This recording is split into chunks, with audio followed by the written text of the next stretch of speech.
Liam, it's ended 1-3 at Boston, the winners in the end.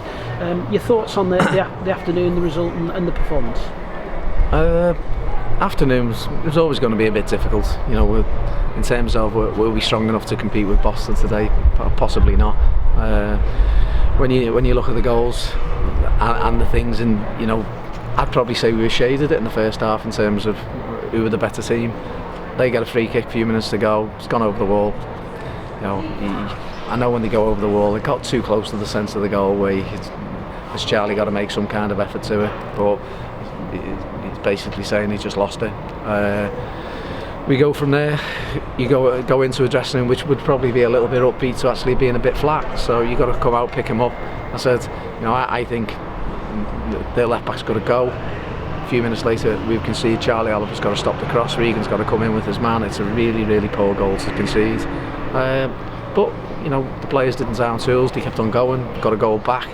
But at 1-0 down, we missed a goal, missed a tap in from 2 yards. And that probably tells you where we are at the minute.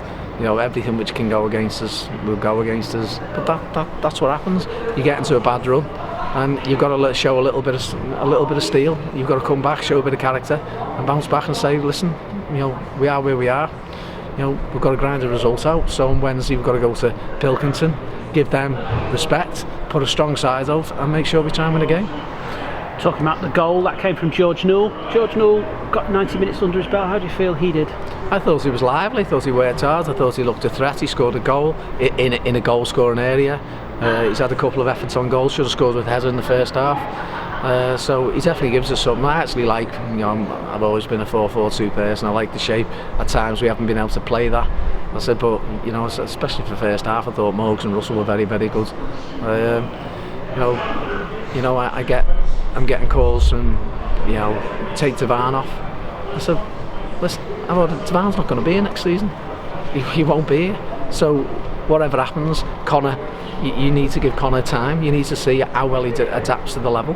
I said, so instead of like a noise about Tavan coming off, it should be, let's get behind Connor. I said that he's always brave, he always wants to get on the ball, but he's going to be the future for us, and we need to actually help him develop and do the right things. It's clear to anyone that we need to bring players in, and we will bring players in this week. That's what will happen. I said, so we've just got to do things right, get through Wednesday, and then from Wednesday take it into Saturday. Yeah. You talked about the future there. Jack Doyle penned a new contract. Your thoughts on Jack signing a new contract? Well, we miss him. We miss him in the team. He signed a 2-year deal. Yeah, at his age, he's perfect for us. Is he good enough for this level? Yeah. Is he good enough to play higher? 100%. Yeah. So for us to get him tied down on a part-time contract in the right terms which suit the football club, that's great going forward. Obviously David Morgan, Jack Sampson already done that, Marcus Wood's already done that, Russell Benjamin's now committed, that's another one done.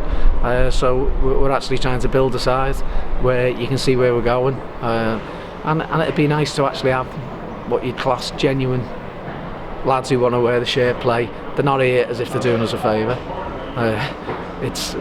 We want a side with the stamp of Southport Football Club running through it, so we're hungry, so we show a little bit of desire, and I'm happy where we are in terms of who's committed for next season.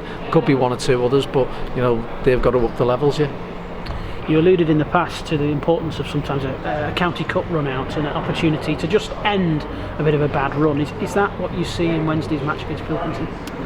Yeah, I was turning around and said it like my very first spell at Southport. I think we went to Barrow on the back of a terrible run, snuck a 1-0 win, Michael Powell, and then we went to Stevenage on the Saturday and got a great win.